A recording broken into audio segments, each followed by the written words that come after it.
Explicação do capítulo Keter, a primeira Sefira. Keter é apresentada como o primeiro ponto de manifestação, o instante em que o infinito, antes incompreensível, sem forma e sem nome, dá o primeiro passo rumo à existência. Tudo o que existe brota desse ponto primordial. Antes dele, só há o não manifesto, a escuridão silenciosa e absoluta dos véus negativos, que nenhuma mente humana pode realmente compreender.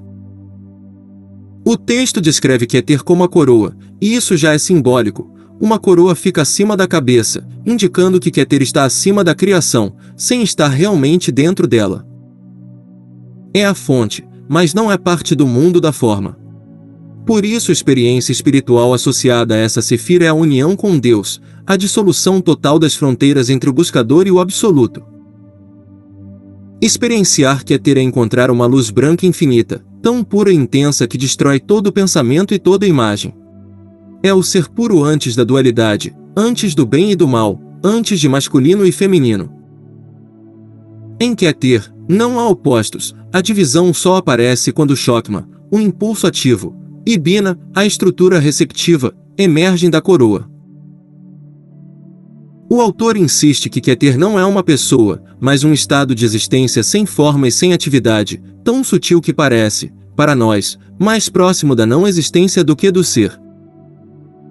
Mas isso é apenas ilusão. Keter é o ser mais absoluto, apenas incompreensível aos sentidos humanos. O capítulo explica que todo o trabalho mágico sério deve começar em Keter.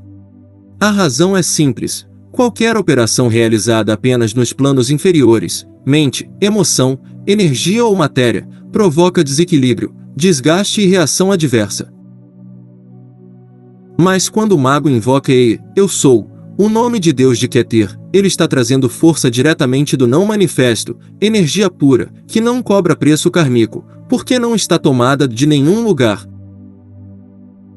Trabalhar desde Keter coloca o operador em harmonia com o processo cósmico, e não contra ele. Keter, então, é o ponto onde o mago deve ancorar sua consciência antes de qualquer ação, pois ali ele toca a energia ilimitada, eterna e neutra do absoluto.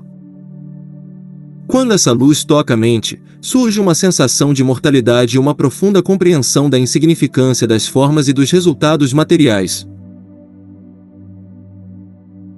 Nesse estado, o mago não se prende aos efeitos físicos das operações, ele apenas conduz forças para que se manifestem como devem, segundo sua própria natureza. Esse é o verdadeiro domínio mágico. O texto também explica que Keter existe em todos os 4 mundos, espiritual, mental, astral e material, e que sua atuação em cada plano é mediada por diferentes nomes, por exemplo, Metatron no mundo mental, e o Chayot Akadesh no astral, seres vivos e sagrados que lembram as criaturas de Ezequiel, e que representam a raiz dos 4 elementos. Por isso os 4 ases do tarô pertencem a Keter, eles são a fonte primordial do fogo, água, ar e terra. No plano físico, Keter se manifesta como os primeiros redemoinhos, uma alusão precoce, quase profética, à teoria nebular da formação dos mundos, o movimento primordial que inicia o cosmos.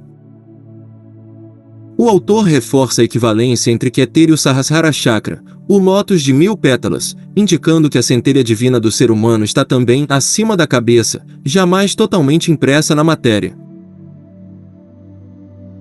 Mas ele faz um alerta: alcançar a consciência de Keter em estado encarnado destrói o veículo físico, porque para perceber o ser completamente sem forma, o buscador precisa abandonar toda a forma, inclusive o corpo. Por isso se diz que quem realmente vê Keter não volta. O Nirvana, nesse sentido, não é aniquilação, e sim transformação total.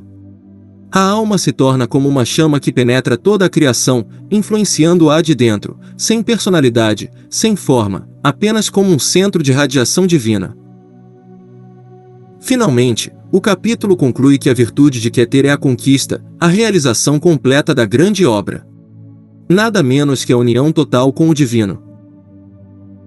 Qualquer outro objetivo espiritual ou mágico é secundário e ilusório.